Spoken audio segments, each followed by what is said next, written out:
Professor Lucas de Moraes aqui, esse é o segundo vídeo da oficina Classe A de Literatura a respeito de Esaú e Jacó, do Machado de Assis. Antes de começar a falar sobre o livro, algumas observações. A primeira delas, esse vídeo não te livra de ler o livro, você precisa ler o livro. Segunda coisa, esse vídeo não é uma análise completa e super aprofundada sobre a obra. Eu vou passar mais aspectos técnicos, um resumo geral da obra, algumas conexões entre o livro e a realidade, algumas características do Machado de Assis e do realismo também, tá bom? Então não espere uma aula de um professor universitário sobre, até porque você não precisa de toda essa profundidade para resolver as questões do vestibular. Você precisa saber as principais características e algumas curiosidades a respeito do livro, beleza? Bom, primeira coisa, vamos falar do Machado de Assis. O Machado de Assis, o grande escritor brasileiro, o maior escritor brasileiro, eu acho que só o Guimarães Rosa, depois lá no modernismo, que conseguiu se equiparar à grandeza desse autor, tá?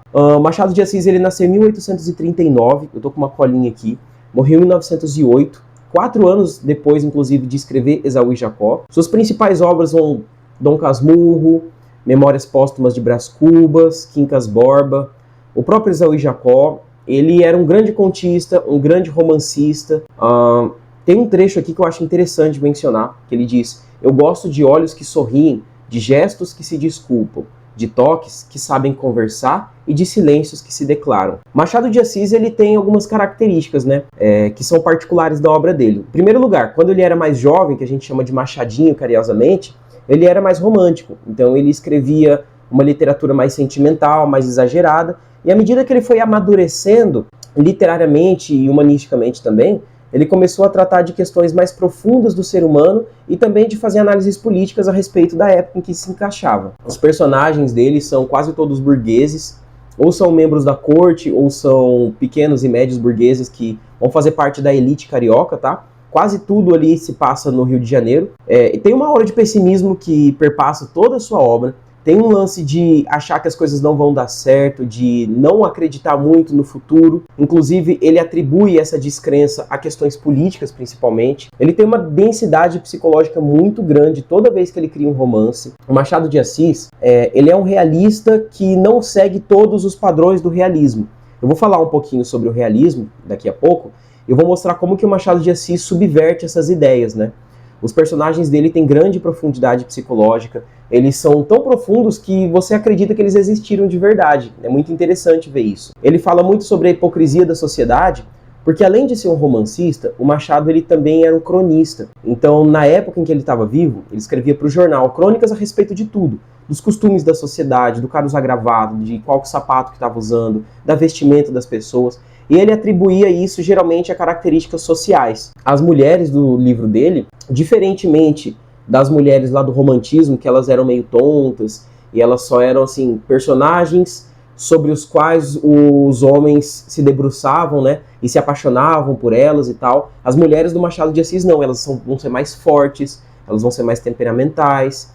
E também tem um traço de sensualidade, principalmente nos contos do Machado, tá? O Machado, ele se encontra no período que a gente chama de realismo, né? E o realismo, ele começa mais ou menos lá na década de 70 do século XIX no Brasil, e ele vai até o pré-modernismo, vamos dizer assim. Uma coisa que eu falei no vídeo anterior, e eu reitero nesse, que é o seguinte: os livros e as épocas, os períodos da literatura, eles não são organizados cronologicamente pelos autores. Eles são organizados cronologicamente pelos historiadores da literatura. O que eu quero dizer com isso? O romantismo ele não começou em 1836 e parou em 1890. Não. Existe uma coisa mais profunda a respeito disso. Você tem uma literatura que depois dos anos 90 ali continuou sendo realista sendo feita. Houve literatura romântica no meio do realismo. Mas por que eles organizam dessa maneira, né, cronologicamente? Para eles mostrarem quando que começou uma grande obra do realismo, quando que começou uma grande obra do parnasianismo e qual foi o período de maior efervescência, né, de determinadas correntes de pensamento da literatura. O realismo ele tem umas características que todo mundo ali que estuda para vestibular sabe. A literatura ela é mais objetiva, existe uma razão que está permeando ali todos os personagens, então eles não são mais cegos e irracionais que nem no romantismo. Existe uma crítica aos costumes da sociedade. A crítica à pobreza e a crítica à desigualdade, elas vão aparecer com muito menos força, porque isso vai ser mais uma matéria do romantismo, não, desculpa, vai ser mais uma matéria do modernismo. O modernismo, na primeira fase, Ele vai falar sobre a pobreza, ele vai falar sobre a desigualdade, na segunda fase mais ainda, né? Mas o realismo não. Ele critica mais os costumes da burguesia. E lógico, né? Existe aquele lance do cientificismo, principalmente por causa das teorias que foram surgindo ali no século XIX, né? Vamos pensar no contexto do realismo lá na Europa. Você tem o fim do tráfico negreiro em 1850, você tem o fim da aristocracia europeia como a classe dominante. Ela ainda persiste, ela ainda existe, mas ela deixa de ter toda a força que tinha. Você tem o surgimento da teoria socialista por causa do Marx, do Engels, né, o Capital sendo escrito, o Manifesto e tal. Também tem o determinismo por causa do Darwin, né, que alguns teóricos eles tentam atribuir essa ideia do darwinismo para a sociedade. Estão mostrando que as pessoas elas vão se adaptar àquela sociedade, aquelas que se adaptam vivem bem, as que não se adaptam vivem mal. O Curtiço fala muito sobre isso, né? E entra o Augusto Comte também falando sobre o positivismo, e vão ser tendências filosóficas que permeiam a mente dos grandes escritores nessa época, né? No Brasil existem algumas coisas diferentes. Porque pensa só, o realismo ele se funda na ideia de que o mundo está se modernizando. O mundo está se tornando algo mais barulhento, mais complexo, mais confuso, inclusive. E é por isso, inclusive, que o realismo ele se utiliza de muitas descrições. Você consegue perceber que, por exemplo, o Aloysio de Azevedo, que é naturalista, mas também ele é pouco realista. O naturalista, ele é realista, tá? O realista, ele não é necessariamente naturalista. Você vê nos romances realistas, tanto da Europa quanto do Brasil, que existe uma grande descrição das coisas que acontecem. E por que isso acontece? A descrição ela é uma técnica artística para representar o quanto que o mundo estava complexo. Então, nossa, tem muita coisa no mundo, tem uma grande confusão, o que eu vou fazer?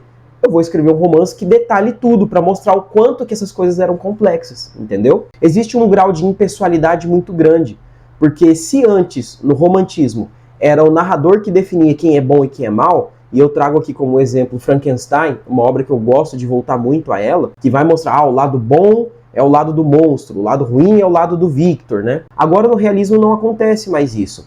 A objetividade, ela vai, como reflexo da ciência, vai contar a história de uma maneira mais fria, de uma maneira mais distanciada das emoções de um narrador. Quando as leis da natureza, elas se manifestam na história, aí o realismo ele se torna naturalismo, né? Existe uma descrição muito grande de personagens e de locais. Existe o fim do bem contra o mal, esse maniqueísmo que eu falei, né? Agora, o leitor vai ser o juiz da história. Ele vai definir quem é bom e vai definir quem é mal. Por isso, inclusive, que a gente tem aquela discussão do Machado de Assis, do Dom Casmurro, do fato de a Capitu ter ou não traído o Bentinho. Você fica pensando, nossa, ela traiu ou não?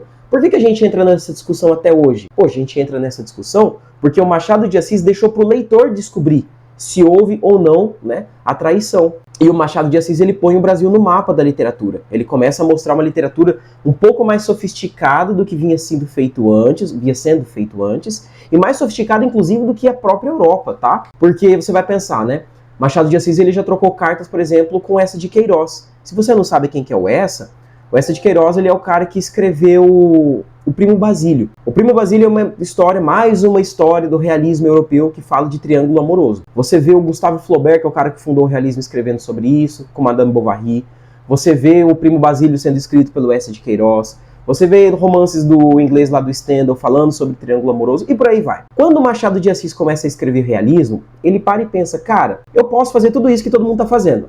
Escrever do triângulo amoroso, em que a mulher é deixada sozinha e todas as condições para traição estão apresentadas ali. Ele fala, não, vamos apresentar uma solução menos fácil. Vamos criar uma coisa mais concreta. Tanto que ele manda uma carta pro Eça de Queiroz em algum momento e ele escreve, né, que o Eça, ele não esquece nada, ele não oculta nada. Então o Machado de Assis já mostra um pouquinho da sua característica como escritor nesse trecho, porque ele gosta de deixar algumas lacunas de propósito pro leitor preencher com a sua imaginação, sacou? Tá, o que mais que eu posso falar aqui? Um grande representante do realismo europeu é o Gustave Flaubert, né? Que ele fala que o artista ele tem que ser, na sua obra, como um deus na sua criação. Ele tem que ser invisível e onipotente.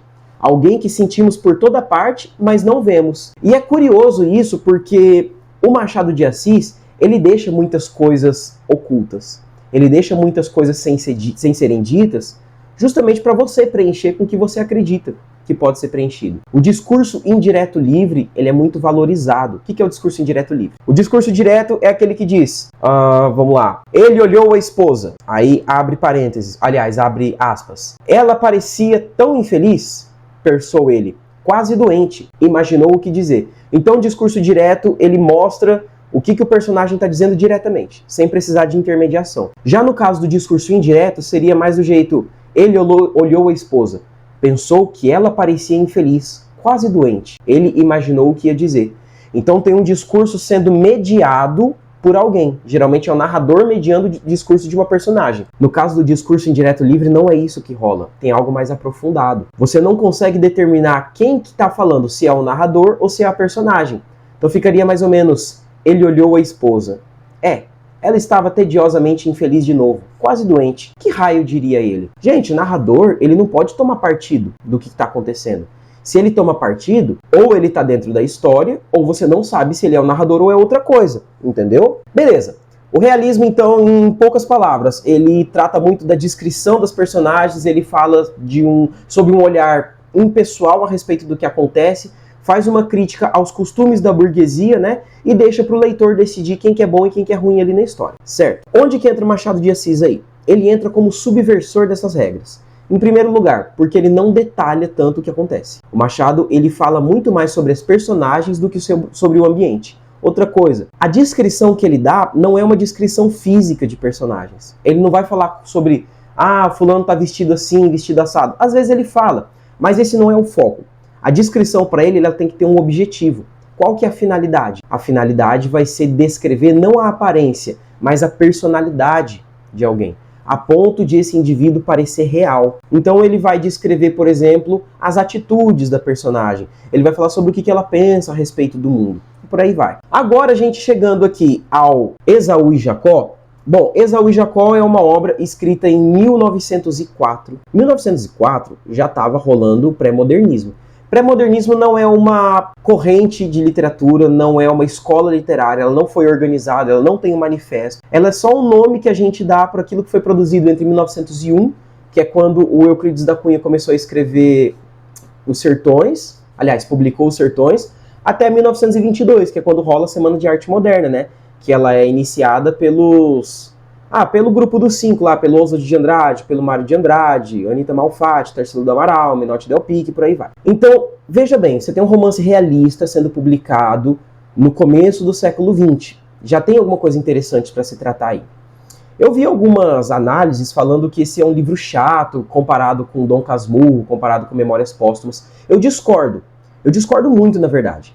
Eu acredito que quanto mais perto da velhice, da morte do Machado de Assis, mais interessantes são os livros dele. Em primeiro lugar, eu tenho que justificar, né, isso aí. Porque eu acredito que os livros eles vão ficando mais simples com o tempo, em questão linguística, eles vão ficando mais fáceis de serem lidos. Eu acredito que ele vai dar uma importância maior a questões políticas, e eu gosto de um livro que fala, além de história de amor e complexidade narrativa, eu gosto que se trate de um mundo real, de um mundo que as coisas, no mundo que tenta pelo menos espelhar o que acontece na nossa realidade. E eu também gosto desse livro porque ele vai fugir daquele triângulo amoroso quadradinho dos escritores europeus realistas. Então, você tem, por exemplo, no caso do Primo Basílio, escrito lá na Europa, é uma mulher que é deixada pelo marido, que vem pro Brasil e ela fica lá em Lisboa, aí aparece o primo pegador, ela tá carente, pegou o primo. Isso não acontece no Machado de Assis, ele quer fugir disso. Então ele vai criar um triângulo amoroso em que os dois homens são irmãos gêmeos, a mulher amada se apaixona pelos dois, ela fica indecisa, e mais importante do que isso, esse triângulo amoroso ele é pano de fundo para uma coisa mais importante. Que coisa importante é essa? É aquele impasse em que o Brasil estava entre a monarquia e entre a república. Porque pensa só, 1888, abolição da escravatura. 1889, a gente já proclama a República. E a República deixou muita gente grilada. Porque tinha muita gente que pensava, cara, não vai dar certo. Tinha muita gente que falava, não, eu quero a monarquia. Não, eu quero a República. E aí tinha os indecisos que falavam, eu não sei o que fazer. Inclusive a Flora é um deles. E aí tem aqueles que são, tipo os deputados do Centrão de hoje em dia, que eles não têm uma posição definida, eles vão ser direcionados a quem paga mais ou a quem vai apresentar mais vantagens. Inclusive tem um cara que mostra muito bem isso aí. Historicamente, a gente tem um centrão, aparentemente, né, desde a transição entre monarquia e república. Eu acho isso muito legal. O Machado escreveu esse livro 4 anos antes de morrer. Ele já estava bem doente, né? Machado de Assis, para quem não sabe, ele tinha epilepsia. Quem cuidava dele era a mulher. Quando a mulher dele morreu, não tinha quem o tratasse. Então o cara tinha os ataques dele, tinha convulsão, e ele se debatia tudo no chão, se arregaçava lá, mastigava a língua, depois acordava sozinho, ia pra cama, então ele ficou debilitado muito rápido. Inclusive, ele não morreu por causa da epilepsia. Ele morreu, se eu não me engano, por causa de um problema, de uma úlcera na língua, por mastigar, né, diversas e repetidas vezes a língua quando ele tinha as crises epiléticas. Ele escreve esse romance num período de transformação política do Brasil, né, que é a transição do Império para a República. O cenário político, ele vai ser, inclusive, a razão pela briga dos dois protagonistas, que são o Pedro e o Paulo. O Pedro e o Paulo, eles são gêmeos que nascem da mãe Natividade, e a Natividade, ela escolhe esses nomes porque ela viu na igreja, né, que estava falando sobre São Paulo, sobre São Pedro, ela falou, gostei desses nomes, tal, vou dar um nome para os meus filhos. Como que ela descobre o que vai acontecer com eles dois? Ela vai lá com a irmã dela, que é a Perpétua, e elas sobem o morro, escondidinhas ali com a roupa de beata e tal. Hipocrisia, né, da burguesia brasileira, carioca. Elas sobem o morro e vão lá falar com a cabocla. A cabocla, ai meu Deus, o nome dela, se eu não me engano, é Bárbara. Deixa eu buscar aqui minha colinha. Ai meu Deus, é a Bárbara mesmo. Ela sobe lá, conhece a cabocla chamada Bárbara, que mora lá no Morro do Castelo, né? E aí ela fala sobre o que vai acontecer com os filhos. Ela falou, ó, eles vão ter um sucesso muito grande pela frente, né, mas eles vão brigar, estão brigando desde a barriga. Então ela fica, ai meu Deus e tal. Aí ela desce o morro, Natividade vai lá e fala com o marido, que é o Santos. Eu já vou apresentar os personagens e falar sobre eles mais pormenorizadamente. Primeiro vamos falar sobre a obra em geral. Eles discordam em tudo, o Pedro e o Paulo, né? Eles seguem profissões diferentes, um segue medicina, o outro segue direito. Eles apoiam sistemas políticos diferentes. O Pedro, vamos colocar o Pedro aqui, ó. Pedro. O Pedro, ele é monarquista, o Pedro, ele é conservador, ele é um pouco mais sossegado, ele é um pouco mais comedido. Já o Paulo, ele é republicano, ele defende a república, ele é mais correria, ele é mais atento e, inclusive, ele é um pouco mais ansioso até. Os dois discordam em praticamente tudo. Um é mais ciência, o outro é mais religião. Um é mais progressista, o outro é mais conservador. Cara, até as características físicas eles têm detalhes. Por exemplo, o Pedro, se eu não me engano, ele tem mais braço, enquanto o Paulo tem mais perna. Então, assim, eles são opostos entre si, o que os une, né, vão ser duas coisas. Primeiro é a Natividade, que é a mãe deles. Segundo, vai ser a Flora, a mulher pela qual os dois se apaixonam. Mas eu já chego lá. Bom, eles vão se apaixonar pela Flora, né, que isso aí vai acentuar a disputa entre eles, que eles vão escolher. Bom, eles vão discutir, eles vão falar sobre ela entre si e tal. Os dois vão querê-la. E aí vai acontecer alguma coisa mais pra frente que vai mudar o rumo da história. Bom, apesar do romance falar sobre a história desses gêmeos, né, e a busca do amor pela mulher, que é aquele lance do triângulo amoroso, o Machado de Assis, ele dá destaque para a situação política. Ele vai criar uma metáfora em que o Pedro, ele vai representar a monarquia e as pessoas que queriam se manter naquela ideia mais conservadora. Eles não queriam mudar muito. Tem o Paulo, que já é diferente, ele já é mais correria, ele quer outra realidade, ele é mais progressista. Então o Machado de Assis, ele deixa de falar só sobre uma história de amor e fala sobre política. Eu acho isso interessante. Bom, quando você lê Esaú e Jacó, você tem que dar atenção para a Flora, porque a Flora, ela é o próprio Brasil. Ela é uma metáfora do Brasil que fica entre os dois. Falam, eu vou escolher a república, eu vou escolher a monarquia, aí às vezes eu quero os dois, aí às vezes eu não quero nada, e aí fica aquela bagunça. Esse título, Esaú e Jacó, ele vem lá do Gênesis da Bíblia, né? É o primeiro livro da Bíblia que fala sobre a construção do mundo, das pessoas, da sociedade e tal. O Esaú e Jacó, eles são filhos do Isaac e da Rebeca. Quem não leu aí o Gênesis, vai ler o Gênesis porque é super legal. Bom, os dois, quando eles nascem, tem aquele lance de o primogênito, ele vai herdar as coisas da família, ele vai herdar a liderança da família e tal, né? Pela tradição. O primeiro filho, ele vai quem vai ter esses direitos. E aí o Esaú seria o rei, aliás, o escolhido para deter isso aí, né, por lei. No entanto, o Jacó, ele era o preferido da Rebeca. E a Rebeca, ela mexe os pauzinhos ali para fazer com que o Jacó seja aquele que recebe os direitos e se torna o líder da família depois. Isso aí faz com que os dois disputem, né, a liderança, o protagonismo da família entre si. E o Machado de Assis, como um grande leitor da Bíblia, ele traz isso. Ele vai começar a comentar, a partir dessa metáfora do Esaú e do Jacó, a vida do Pedro e do Paulo. Quem são os personagens principais que aparecem aí? Bom, em primeiro lugar você tem o Pedro. O Pedro, ele é monarquista, ele se forma em medicina, ele se apaixona pela Flora, e aí depois disputa o negócio com o irmão, disputa a Flora com o irmão. Ele é amigo do conselheiro Aires. Esse cara é um dos caras mais importantes da narrativa. Eu me arrisco a dizer, talvez, que mesmo sem ser o protagonista, ele é o cara mais importante. Tão importante que o último livro do Machado de Assis, esse é o penúltimo, né, o Esaú e Jacó. O último livro é chamado Memorial de Aires. Essa história do Pedro e do Paulo, ela é o resultado das escrituras do conselheiro Aires, que deixa perto da morte, né, para sua secretária publicar os livros. Tem lá o primeiro são 7 volumes, aí tem do 1 ao 6 e o último é chamado de último. E aí nele consta a história do Pedro e do Paulo, né? O conselheiro Aires, ele é muito estimado tanto pelo Pedro quanto pelo Paulo. Ele é um diplomata. E qual que é a característica do diplomata? Fazer com que todos sejam colegas entre si, ou pelo menos estabelecer boas relações entre todo mundo, né? Bom, o conselheiro Aires, ele é o narrador da história. Não é que ele é o narrador, é difícil explicar isso. O narrador, ele quase todo é construído a partir do discurso indireto livre. Ou seja, quando você não sabe se é o narrador ou se é um personagem contando a história. Só que é um narrador de fora que está enxergando a realidade a partir da visão do conselheiro Aires. Então os comentários que são elaborados pelo Aires, embora pareça que seja um narrador, né, fora da narrativa. O narrador, só me vem à cabeça o narrador extradiegético, mas ele é narrador onisciente. Inclusive, eu quero pegar um trecho aqui. Eu acho esse trecho muito interessante, porque ele mostra como que eu vou dizer? Ele mostra o quanto que a visão do conselheiro Aires, ela é aguda, ela é muito delicada, a respeito das principais coisas do mundo. Inclusive a respeito de elementos que a gente não dá muita atenção.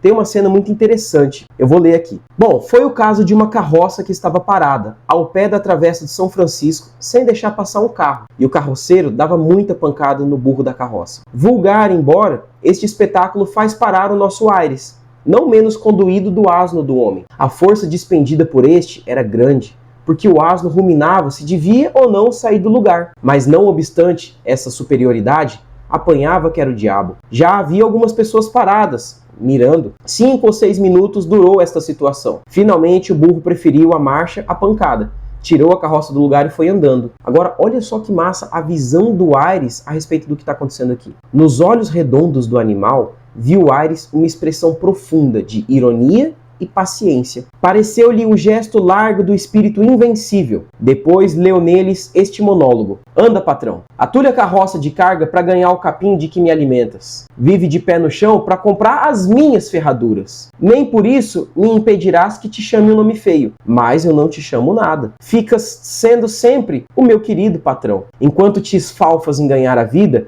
eu vou pensando que o teu domínio não vale muito, uma vez que não me tiras a liberdade de teimar. Eu acho essa uma das partes mais bonitas do livro. Toda vez que eu vejo análises sobre o Esaú e Jacó, eu vejo gente falando sobre 2 cenas em especial.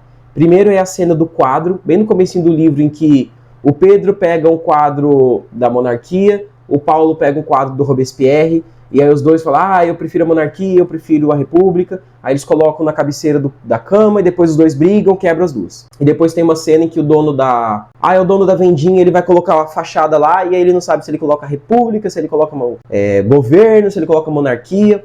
Mas eu acho que essa parte, em especial a do burro, ela fala muito primeiro sobre o nosso narrador, que é um narrador muito sensível, é um narrador muito atento ao que está acontecendo e principalmente mostra o quanto que o narrador ele passa por um julgamento muito delicado com relação às emoções. E é importante a gente falar de emoções nesse livro, porque embora ele seja uma narrativa que fala sobre política, ela também fala sobre indecisão no amor. Beleza, vamos voltar para o livro.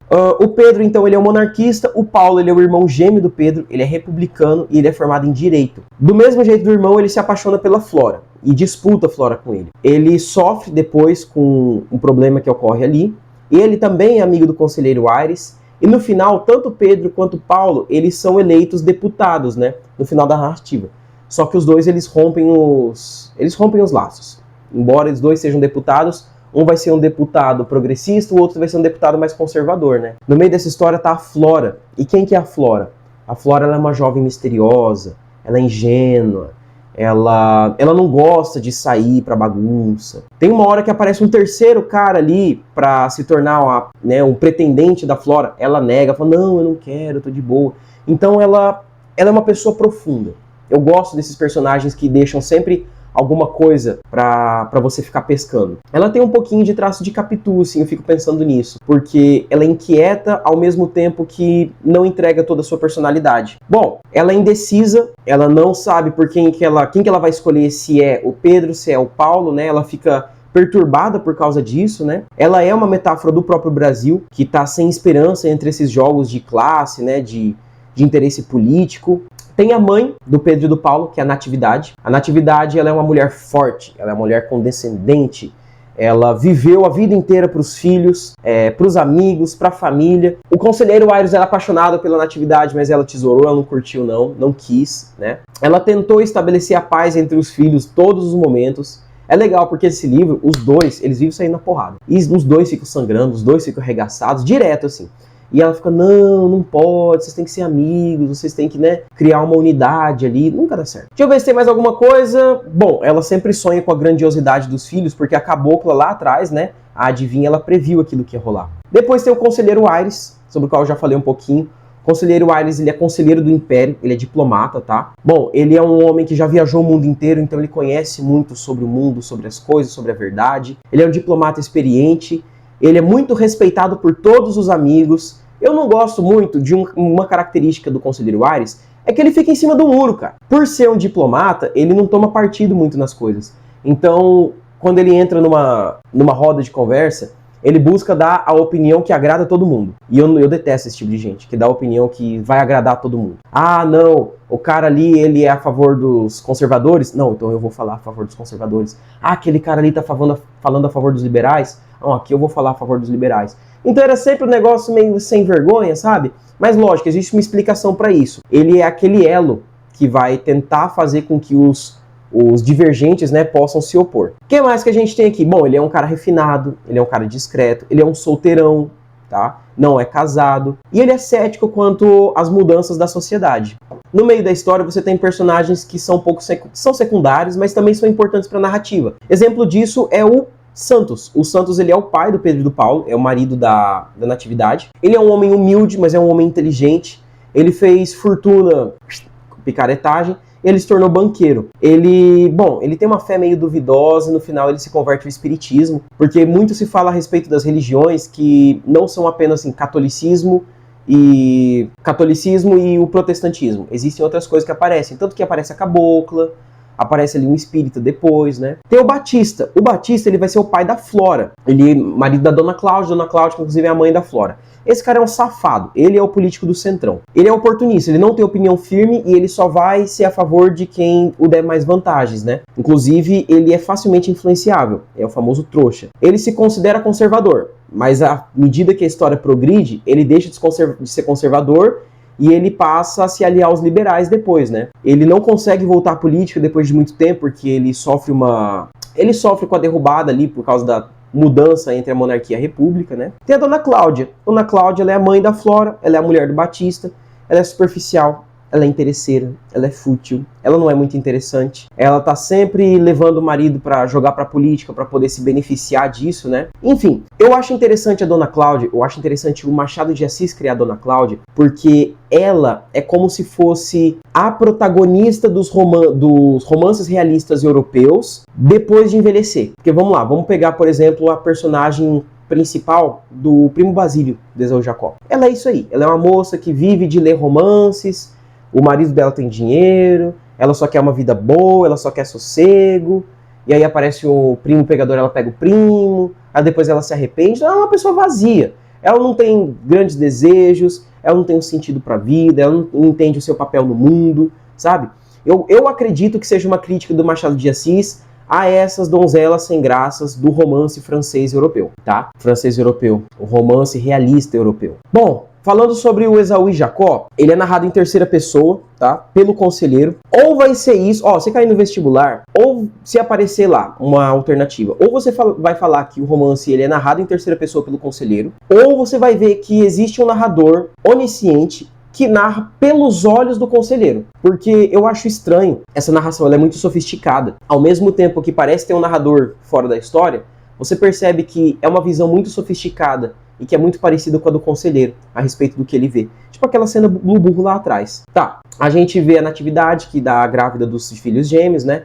O Aires, ele é apaixonado por ela, ele nunca tem esse amor, né, correspondido. Talvez, inclusive, ele também seja uma sequela do romantismo, porque tem esse lance do amor não correspondido no romantismo, né? A Natividade fica muito feliz com a gravidez, ela fica curiosa, quer saber o futuro dos filhos, aí ela sobe o morro, fala lá com a cabocla, que é a Bárbara, né? E aí ela decide confessar para o marido que ela foi lá e viu tudo aquilo que aconteceu, né? Ela descobre que os filhos seriam grandes homens, só que eles brigariam muito, né? Desde a barriga. Ela fica inquieta, confessa isso para o Santos, que ela foi lá. O Santos fala, pô, podia ter ido, né? Mas agora que você foi, vamos torcer para eles terem um futuro incrível mesmo, né? Aí, tá, eles se mudam pro Rio de Janeiro, eles vão lá pro Rio de Janeiro depois do Santos ter saído de onde ele estava, que ele ganhou dinheiro com usura, né?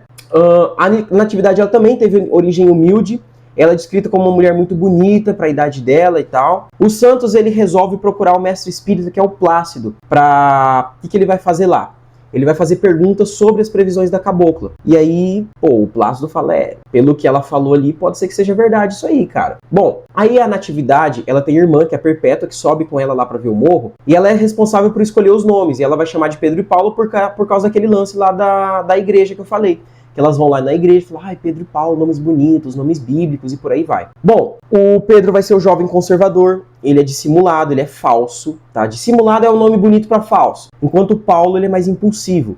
Então, ele pensa, ele fala. Às vezes ele fala sem pensar. Essas características fazem com que os dois sejam divergentes desde sempre, inclusive até mesmo às vezes antagônicos. Aí os irmãos crescem, essa briga não passa.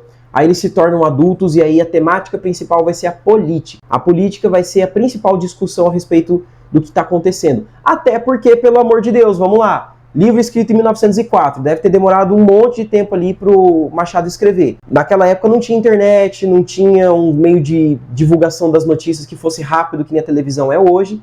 Então, assim, rolou a transição monarquia-república, o pessoal ficou anos discutindo isso. Tinha muita gente que ficava, ai, será que vai dar certo? Será que não vai dar certo? Então eles ficavam naquela. E aí o Machado de Assis resolve colocar essa discussão na época da maturidade entre o Pedro e o Paulo. Bom, enquanto o Pedro é monarquista e o Paulo é republicano, os dois eles começam a discutir questões profundas a respeito da origem dessas duas formas de política, desses dois sistemas políticos, né? Bom, aí a mãe, né, a Natividade, ela faz de tudo para fazer com que eles se unam. Ela conta com a ajuda do conselheiro Aires, que é amigo dos dois. Ele tenta conversar com os dois, ai, eu tento falar com ele, mas não tem jeito, aquele cara é monarquista. Ou do outro lado, aquele republicano é maluco, ele quer levar o Brasil para um caminho desconhecido, né? Mais pra frente um pouquinho, o Paulo ele começa a estudar direito, né? E o Pedro começa a estudar medicina. Nessa época, os dois vão se apaixonar pela Flora. A Flora, ela é uma menina bonita, ela é uma mulher incompreensível. Inclusive, eu acho que o próprio Aires fala isso dela, né?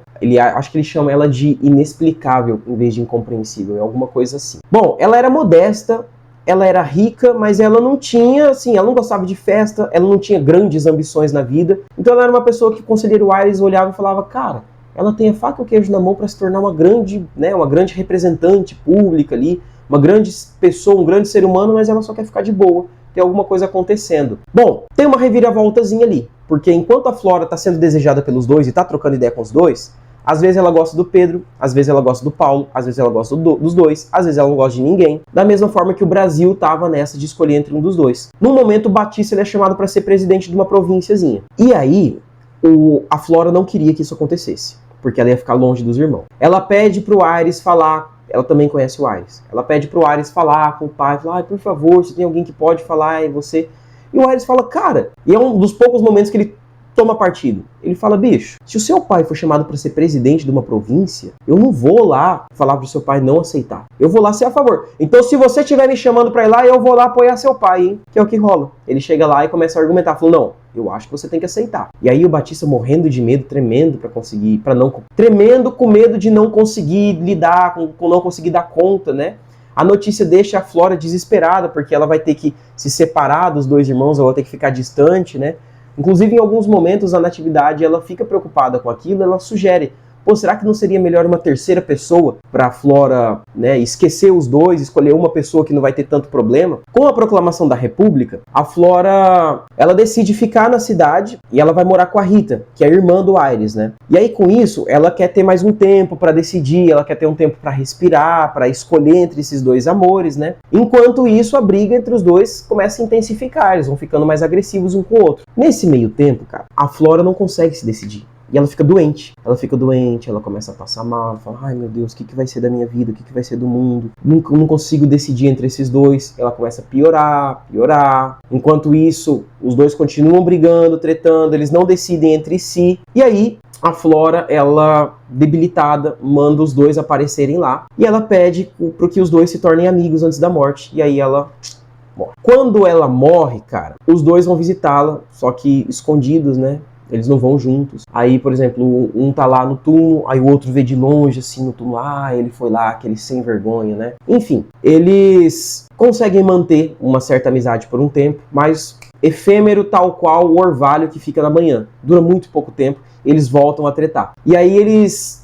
Bom, essa amizade não dura muito, eles começam a se desentender de novo, e aí eles entram para a vida política. Quando eles entram para a vida política, aliás, antes deles entrarem para a vida política, a Natividade também fica doente. Ela fica doente, ela fica muito mal, ela pede para os dois, né, se manterem unidos, eles não ficam unidos, brigam entre si. E no final das contas, o que acontece? Natividade morre. A Natividade morre, ela fala pro Pedro e pro Paulo se manterem unidos, serem amigos, porque eles são irmãos acima de tudo, etc. Eles fazem isso por um ano, mas depois eles se tornam deputados. E olha só que interessante, os dois se tornam deputados republicanos. Só que enquanto um republicano ele é mais progressista, que é o Paulo, o outro é um republicano mais conservador que quer manter algumas tradições, que é o Pedro. Então, no fim das contas, como que fica a história? A república se constrói, se consolida, graves desequilíbrios, mas ela fica lá. A república aparece, os dois se tornam republicanos, só que enquanto um é um republicano conservador, o outro é um republicano progressista. E no fim dessa história, vocês conseguem perceber que o posicionamento dos dois, embora divergente, eles acabam respeitando a mudança política, eles acabam respeitando a instituição da República no Brasil e começam a operar de acordo com seus próprios interesses. Essa é uma resposta às inquietações do próprio indivíduo da época, que ele não sabia o que ele ia escolher. Não sabia se ele ia ficar do lado da República, do lado da monarquia. No final ele cede a essa monarquia, mas, né, com o pé atrás, acreditando no quê? Principalmente na lisura dos processos que fizeram chegar até a República. Eles confiam nas instituições, aparentemente, mas eles lutam, né, pelos seus interesses individuais. Eu acho que se isso for cair no vestibular, se for cair no vestibular alguma coisa a respeito do Esaú e Jacó, talvez seja algo relacionado à política, à divergência entre os dois. Pode cair algo a respeito do conselheiro Aires, do quanto que é aquela figura que tenta unir, né, essas figuras divergentes. Talvez caia algo a respeito do Batista e da sua indecisão, ou do fato dele ser, né, muito volátil ou volúvel, ou mau caráter mesmo, né?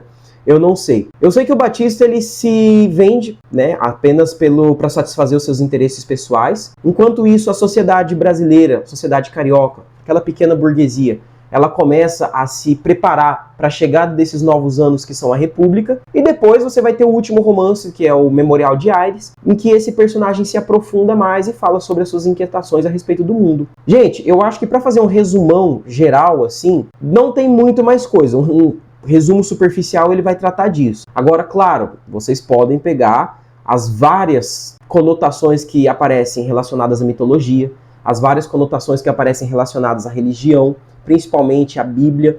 Isso aí é discussão que dá para uma noite inteira de conversa e de vídeo. Mas eu precisei trazer... Bom, eu tive o objetivo de trazer apenas um resumo geral, um panorama do que acontecia no Brasil naquela época, né? E principalmente aspectos relacionados a essa obra e ao realismo. Eu acho que é isso. Se tiver mais alguma coisa para se falar, ela vai aparecer por meio das questões. E não havendo mais nada para se dizer, é isso. É o fim desse vídeo teórico. Agora você vai ter o vídeo sobre as questões a respeito do Esaú e Jacó, que são poucas, mas que vão servir para te dar um amparo, pelo menos geral, do que costuma ser cobrado a respeito desse livro. Obrigado. Bom, então vamos lá começar a resolver os exercícios de Esaú e Jacó. São 10 questões que eu selecionei. elas vão te ajudar a ter um entendimento sobre a obra, né, enquanto rolam os exercícios e as alternativas. Também mostra que tipo de questão que os vestibulares costumam cobrar, tá? A primeira questão aqui é da ACAF. Sobre obras de Jacó de Machado de Assis, preencha com V o que for verdadeiro e com F o que for falso. Primeiro, o livro foi publicado em 1904 e a ação se desenvolve durante o período da proclamação da República. Verdadeiro ou falso? Verdadeiro. Os protagonistas, Pedro e Paulo, viviam em constante antagonismo, como se observa na seguinte cena. Iam descendo pela Rua da Carioca. Pedro viu um retrato pendurado de Luís XVI, entrou e comprou por R$800. Era uma simples gravura atada ao mostrador por um barbante. Paulo quis ter igual fortuna, adequada às opiniões, e descobriu um Robespierre. Verdadeiro. Essa é uma cena clássica do livro, né? É a cena em que eles se mostram já um defensor da monarquia e o outro defensor da República. O Luís XVI, representante da monarquia, né? E Robespierre, responsável pela Revolução Francesa, representando a República. O personagem José Dias é um agregado que amava os superlativos, ria largo se era preciso, de um grande riso sem vontade, mas comunicativo, nos lances graves, gravíssimo. Com o tempo, adquiriu certa autoridade na família, certa audiência, ao menos não abusava e sabia opinar obedecendo. As cortesias que fizesse vinham antes do cálculo que da índole. Esse aqui é o José Dias? Não, esse aqui não é o José Dias. Esse aqui é o... Cadê? Aires, que é o conselheiro ali da família. Então aqui, F. Toda a história se desenvolve de maneira cronológica. Somente aqui e ali o narrador suspende sua sequência para se referir brevemente ao pretérito, com a intenção de explicar alguns pontos não compreensíveis na narrativa. Por exemplo, em dado momento ele revela o passado do barbeiro no navio negreiro. Não porque a história ela não se desenvolve de maneira cronológica, ela tem um monte de salto temporal, um monte de digressão na história. F. Daqui eu nem precisava ter respondido S porque já dava para terminar a questão. Mas só tem uma alternativa que tem VVFF. Qual que é? VVFF, alternativa B. Portanto, né, a última vai ser verdadeiro. O conselheiro Aires, ele é mais um grande personagem da galeria machadiana, que reaparecerá como memorialista na obra Memorial de Aires. Próximo e último romance do autor, velho diplomata aposentado, de hábitos discretos e gosto requintado, amante das citações eruditas, muitas vezes interpreta o pensamento do próprio romancista. Inclusive é pelo olhar dele, né, que se lê o Esaú e Jacó. Questão número 2.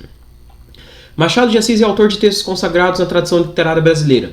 Entre os seus romances destacam-se Memórias Póstumas de Brás Cubas, Quincas Borba, Dom Casmurro, Memorial de Aires e Esaú e Jacó. Sobre este último, Esaú e Jacó, do qual foi transcrito abaixo um fragmento, é correto afirmar. Vamos ver.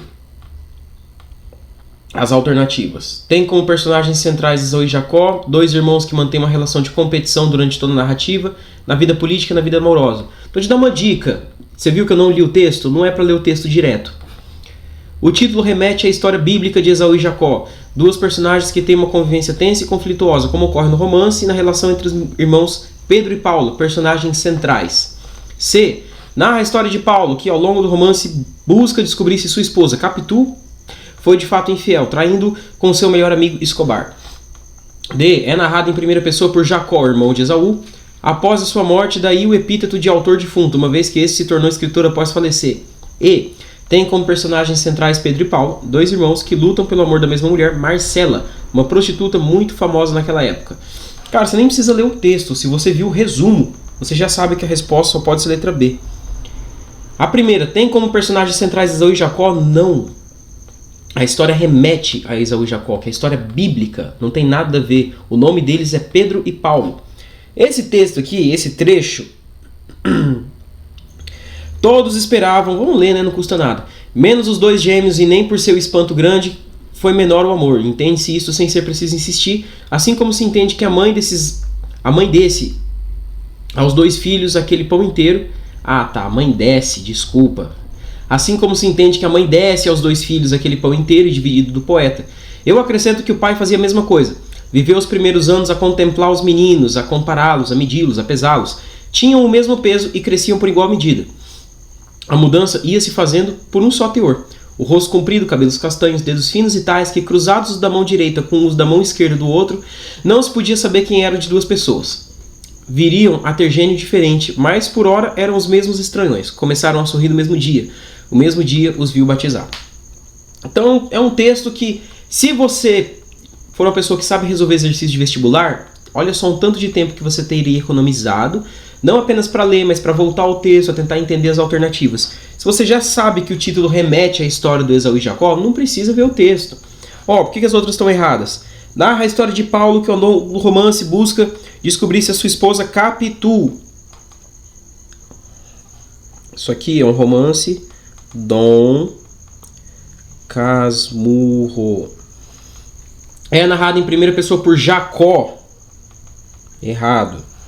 E tem como personagens centrais Pedro e Paulo, dois irmãos que lutam pelo amor da mesma mulher, Marcela. Que Marcela, cara? Uma prostituta muito famosa naquela época. Não, que loucura. Eles lutam pela Flora. Beleza? Próxima. 3. Mais uma questão da ACAF. Em relação a obras Esaú e Jacó de Machado de Assis, marque V para as citações verdadeiras e F para as falsas. Tinha me lembrado da definição que José Dias dera deles. Olhos de cigana, oblíqua e dissimulada. Pô, isso aqui não é, obviamente, Esaú e Jacó. Olhos de cigana, oblíqua e dissimulada, mais uma vez, é do grande romance do Machado de Assis, Dom Casmurro. Isso aqui é falso.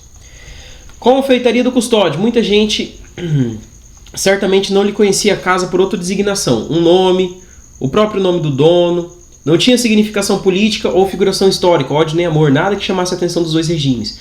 E, conseguintemente, que pusesse em perigo os seus pastéis de Santa Clara. Menos ainda a vida do proprietário e dos empregados.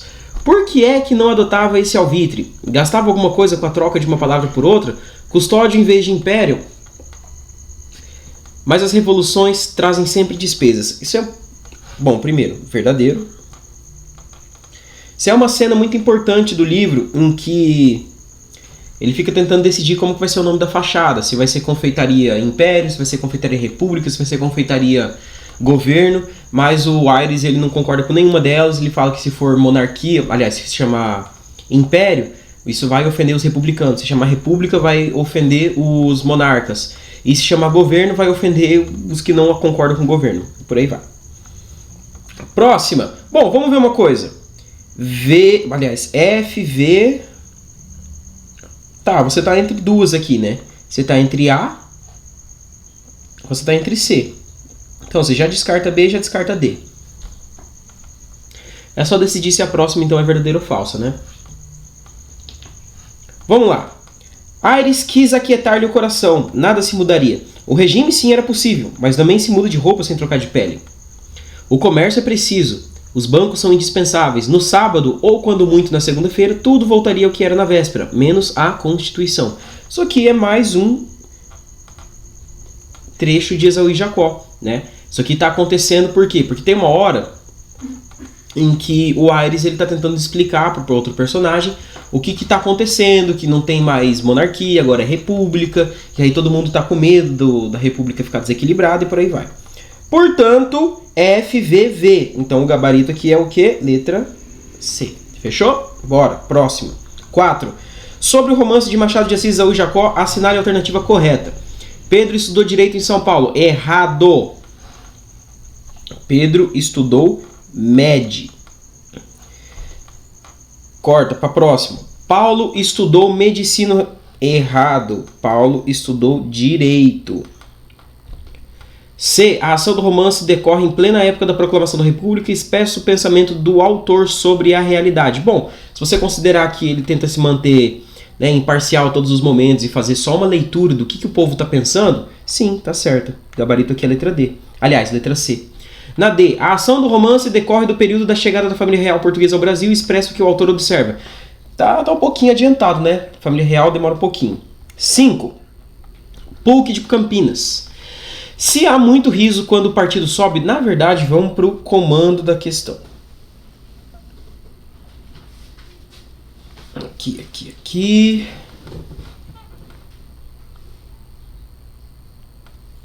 Não um conto intitulado Um Homem Célebre, o protagonista é um frustrado compositor de música popular que desejaria ser um Beethoven ou um Mozart.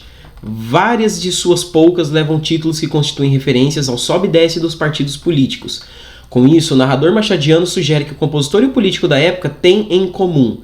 Bom, isso aqui não é uma questão a respeito apenas de Esaú e Jacó. Aliás, não é uma questão de Esaú e Jacó. Essa pergunta é sobre o Machado de Assis e sobre a estética dele. Pode acontecer de cair na prova, né? Então o que você vai ver? O narrador machadiano sugere que o compositor e político da época têm em comum. O compositor, no caso, vai ser o Mozart, e o político, né? Cadê? Das referências aos partidos políticos. E você também vai ter uma referência ao Esaú e Jacó. Ah, é verdade, tem Esaú e Jacó nessa sim. Perdão. Bom, vamos ler o texto. Se há muito riso quando um partido sobe, também há muita lágrima do outro que desce, e do riso e da lágrima se faz o primeiro dia da situação, como no Gênesis. Os liberais foram chamados ao poder, que os conservadores tiveram de deixar. Não é mistério dizer que o abatimento de Batista era enorme. Quem que é o Batista? Batista é o pai da Flora. Batista passeava as mãos nas costas, os olhos no chão, suspirando, sem prever o tempo em que os conservadores tornariam ao poder. Os liberais estavam fortes e resolutos. Dona Cláudia levantou-se da cadeira, rápida, e disparou essa pergunta ao marido. Mas Batista, você o que é que espera mais dos conservadores? Batista parou com um ar digno e respondeu com simplicidade. Espero que subam. Trecho do Esaú e Jacó. Aí depois tem... E depois tem a partezinha do Homem Célebre, né? O Homem Célebre é uma história que é sobre o próprio Machado de Assis, se você for parar pra ver, né? Dizem as más línguas que o sonho do Machado de Assis era ser um grande poeta. E assim, ele escreveu umas poesias, mas nunca se tornou um escritor distinto por causa disso. Ele se tornou distinto por escrever, né, os seus romances e principalmente os seus contos, né? Ele é um grande contista, tem que lembrar disso. E aí a pergunta é... Com isso, o narrador machadiano sugere que o compositor e político da época têm em comum. O compositor, no caso, Pestana, que é o protagonista do Homem Célebre, que é um cara que ele toca só música popular, mas o sonho dele é ser um cantor erudito, aliás, um músico erudito. E o político vai ser o Batista aí, né, que é o político do Centrão, que ora ele é conservador, ora ele é liberal. Ele sugere que eles têm em comum o quê? A leveza, a graça e a agilidade das respectivas inspirações, o caráter irredutível dos valores inegociáveis, a inconstância e a efemeridade do que trazem, a aspiração solene que desemboca em tragédia, o elemento dramático que impulsiona as ações humanas. Bom, vamos dar uma olhada no texto, né? Se há muito riso quando o partido sobe, também há muita lágrima do outro que desce, e do riso e da lágrima se faz o primeiro dia da situação, como no Gênesis. Poxa, o que isso aqui parece? Isso aqui parece um pensamento, né, de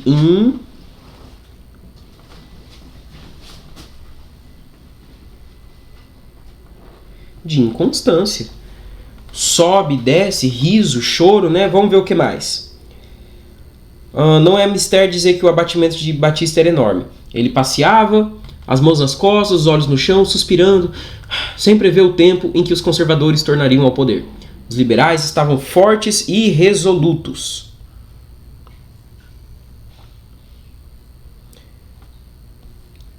Dona Cláudia levantou-se da cadeira, aqui, rápida, e disparou essa pergunta ao marido. Mas Batista, o que é que espera mais dos conservadores? Batista parou com ar digno e respondeu com simplicidade. Espero que subam. Beleza. Aí no Homem Célebre também tem o cara que tem várias poucas, que tem títulos de referências ao sobe e desce dos partidos. E ele sugere que o compositor e o político têm em comum. Bom, se você pegar os dois, eles não mostram nada de fixo, né? O Batista, ele é de um lado, depois ele é de outro. Aí você tem uma referência, né? Essas antíteses de sobe e desce, riso e choro. O próprio personagem, né, o Homem Célebre, o Pestana, ele é um cara que escreve modinha, mas ele também quer escrever música erudita, mas ele não consegue. Então tudo meio que é efêmero, sabe? Gabarito aqui, ó. A inconstância e efemeridade do que trazem, tá? 6. Considerando o contexto social e histórico, os personagens, a linguagem e outros elementos relacionados ao estilo, assinale a citação extraída da obra Esaú e Jacó de Machado de Assis. Essa é muito fácil. Um dia apareceu a mãe que a filha andava nervosa. Interrogou-a e apenas descobriu que Flora padecia de vertigens e esquecimentos. Foi justamente um dia em que Ares lá apareceu de visita com recados de natividade. Gente, isso aqui é um trecho de Esaú e Jacó. Vamos ver os outros. Tudo ele contou pro homem e depois abriu asa rumo de Lisboa. E o homem sou eu, minha gente, e eu fiquei para vos contar a história. Por isso que vim aqui. Me acocorei em riba dessas folhas, catei meus carrapatos, ponteei, violinha em toque rasgado, botei a boca no mundo, cantando a fala em puras frases e os casos de Macunaíma, herói de nossa gente. Macunaíma, né, do Mário de Andrade. Não se lembrava de Fabiano, tinha havido desastre, mas Baleia, o Fabiano é o protagonista e a Baleia é o melhor personagem de Vidas Secas do Graciliano Ramos. Escobar, sua mulher. Escobar é o amante, não, aliás, é o amigo do Bentinho, no grande romance do Machado de Assis, Esaú, Dom Casmurro. Número 7. Essas afirmativas foram feitas considerando as obras Antologia Poética de Olavo Bilac e Esaú e Jacó de Machado de Assis. Tá, breve parênteses. O que é o Antologia Poética do Olavo Bilac? A Antologia Poética do Olavo Bilac é um livro que vai condensar as principais ideias desse escritor parnasiano. E o parnasianismo, ele é meio que o último grito do classicismo na literatura brasileira. É o último momento dessa literatura que vai buscar se inspirar no realismo, vai buscar se inspirar no realismo não, mas nas condições e na estética europeia, que é super difícil, super quadrada, enfim. O parnasianismo ele tem um alto rigor estético, então a literatura deles é feita por meio de grandes poemas, esses poemas são quadradinhos, eles têm a mesma quantidade de sílabas, rimas organizadas, uma linguagem super rebuscada e que não vai tratar de temáticas sociais. O parnasianismo ele vai falar muito sobre... o próprio rigor da língua, vai falar sobre a língua, então é um período da literatura bem metalinguístico, quando o texto fala de si mesmo. Vai ter muita referência à mitologia grega, uma temática meio melancólica, assim. Então não vai ter uma discussão sobre temáticas sociais, sabe? E não me incomoda o parnasianismo em si. O que me incomoda é a estética utilizada num certo período da história da humanidade, do Brasil.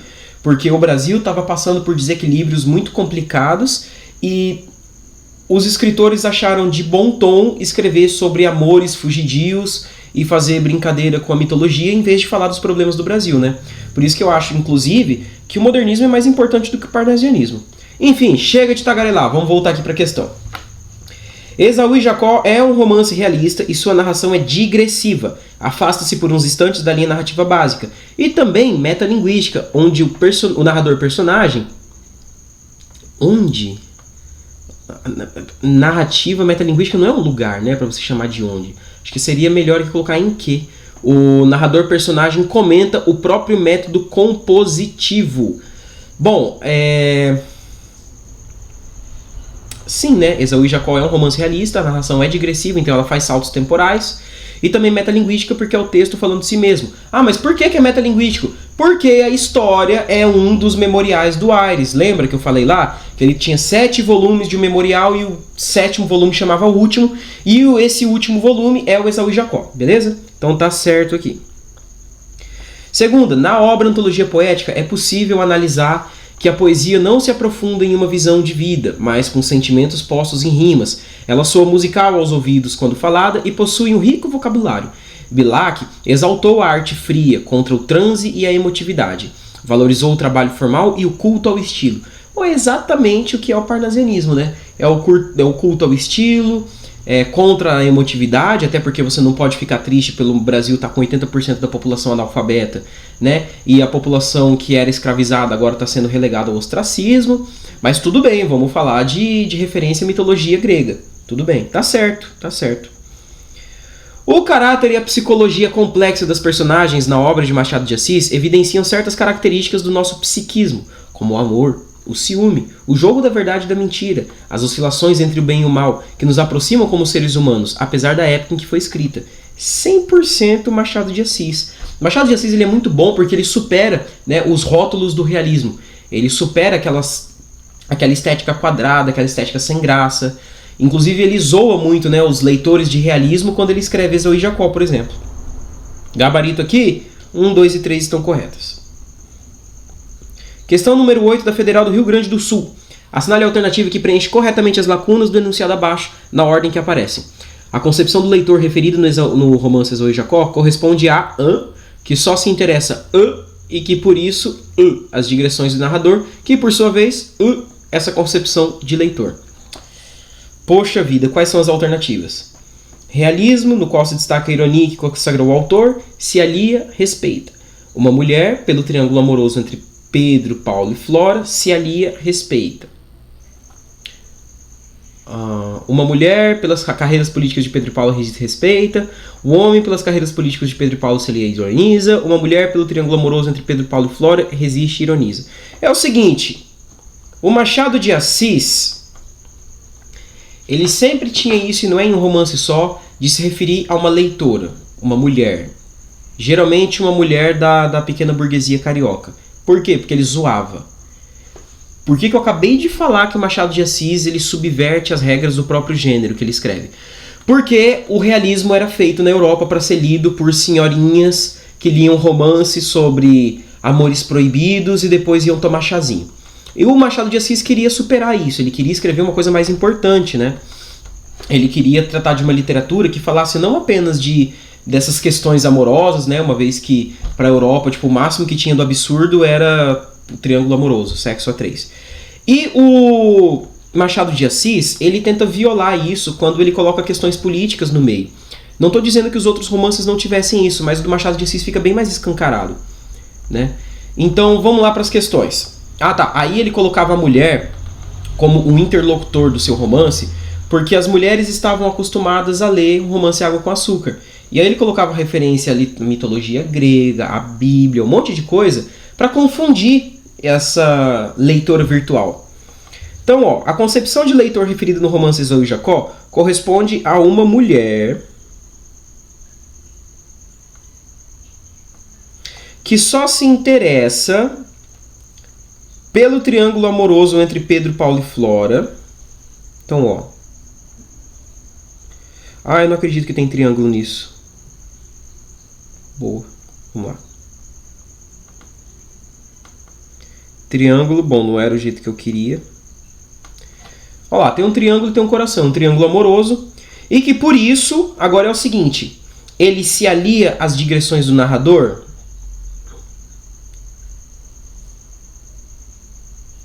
Ele resiste às digressões do narrador. O que vai acontecer? Tem digressão, não tem um monte de digressão? Então, ele vai se aliar ou não. A concepção de leitor referida no romance Esaú e Jacó corresponde a uma mulher que só se interessa por triângulo amoroso e que por isso, então, ela resiste, porque ela não está acostumada. Então ela evita, né, ter que engolir aquele tipo de narrativa que vai e volta o tempo inteiro.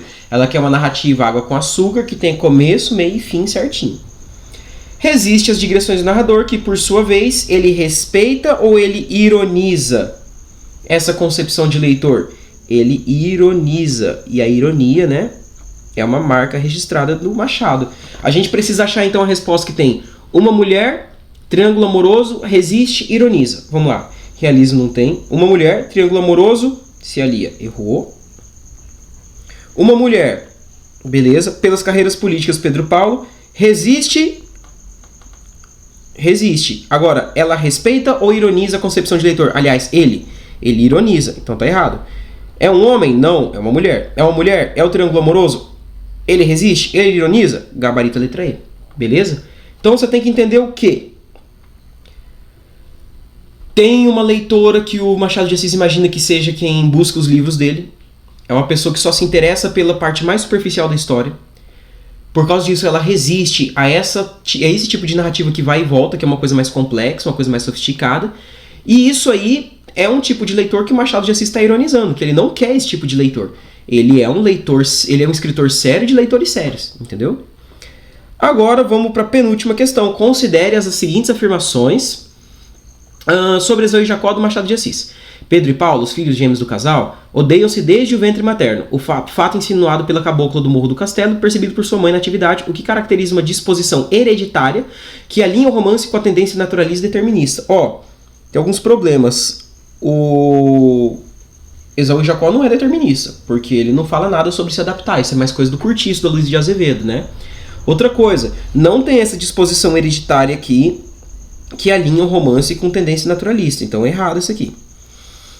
Os longos trechos digressivos da narrativa estão em sintonia com as intervenções do conselheiro Aires e marcados por comentários repletos de ironia, erudição e humor. Comentários que podem incidir, inclusive, sobre as expectativas do público leitor.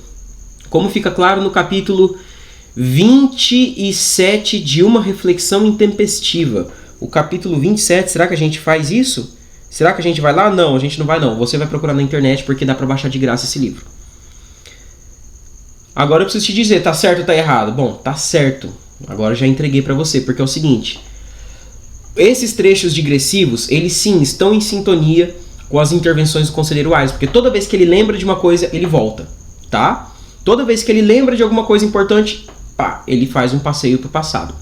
E esses comentários, eles incidem sobre as expectativas do público, porque o público espera uma coisa e ele fala outra, às vezes ele concorda, às vezes ele faz uma meia-culpa de ter feito uma análise que pudesse dar outra margem de interpretação. Então essa aqui tá certa. 3. O conselheiro Aires mantém uma relação polida com o banqueiro Santos, a quem considera intelectualmente limitado e moralmente condenável. Embora Aires reconheça sua dedicação à família, que o leva a tentar amenizar a hostilidade entre os filhos e a auxiliar com estímulos financeiros os parentes pobres. Ó, o que tá errado? Essa parte aqui, ó. Essa parte aqui. O Santos, tudo tá certo. O Aires não respeita muito o Santos, acha ele meio burro, o cara era pobre, virou banqueiro, ficou rico. Fala, ele é meio burro, mas beleza, conseguiu se virar, ele ajuda a família dele. Mas essa parte aqui não faz sentido porque ele não ajuda ninguém com nenhum parente, com dinheiro, nem nada. Então tá errada. Sobrou o quê? Apenas a 2 como o nosso gabarito. Fechou? E por último, número 10. Considere o seguinte trecho de Esaú e Jacó. Vamos ver se precisa? Assinale a alternativa que preenche correta respectivamente as lacunas. Não tem jeito. Ai, meu Deus. Não tinha as mesmas expansões. Era alto e o ar sossegado dava um bom aspecto de governo. Só lhe faltava ação, mas a mulher podia inspirar-lhe. Nunca deixou de consultá-la nas crises de presidência. Crise de presidência? Tá. Agora mesmo, se lhe desse ouvidos, já teria ido pedir alguma coisa ao governo, mas nesse ponto era firme, de uma firmeza que nascia da fraqueza. Hão de chamar-me, deixa estar, dizia ele quando aparecia alguma vaga de governo provincial. Ih, vaga de governo provincial, já falei isso pra vocês, hein? Ai, meu Deus, me perdi. Aqui. Vaga de governo provincial. Certo é que ele sentia a necessidade de tornar a vida ativa. Nele, a política era menos uma opinião que uma sarna. Precisava coçar-se a miúdo e com força. Gente, que história é essa? Essa aqui é a história do Batista. Pô. Tem o Batista aqui, tem aqui e aqui. Qual que é a mulher do Batista? A dona Cláudia. É essa, o gabarito aí. O que acontece nessa parte aqui? Tá falando sobre o Batista procurar A dona Cláudia, ela é encostada, ela só quer desfrutar da riqueza do marido. Ela é inclusive uma crítica àquela mulher dos romances realistas europeus, que a única coisa que ela quer é ficar lendo romance, o bovarismo, né? Que é quando você fica lendo romance demais e fica iludido com a vida. Acontece no Madame Bovary, acontece no Primo Basílio, acontece no Conto do Machado de Assis e por aí vai. E daí, ela é uma metáfora a esse tipo de pessoa que envelheceu. Ela só quer ficar sugando o marido o tempo inteiro. E esse marido dela é um cara meio, né, ele é um cara meio fracassado, é o Batista, ele é o pai da Flora. Porque ele não tem uma posição política firme, ele não tem uma ideologia definida, ele só vai no que tá dando certo, ele nunca consegue se firmar na política depois da República, né? Vai ser o Batista e a dona Cláudia. Assim a gente termina o questionário a respeito de Esaú e Jacó do Machado de Assis. Agora você vai ver o vídeo sobre Triste Fim de Policarpo Quaresma. Valeu!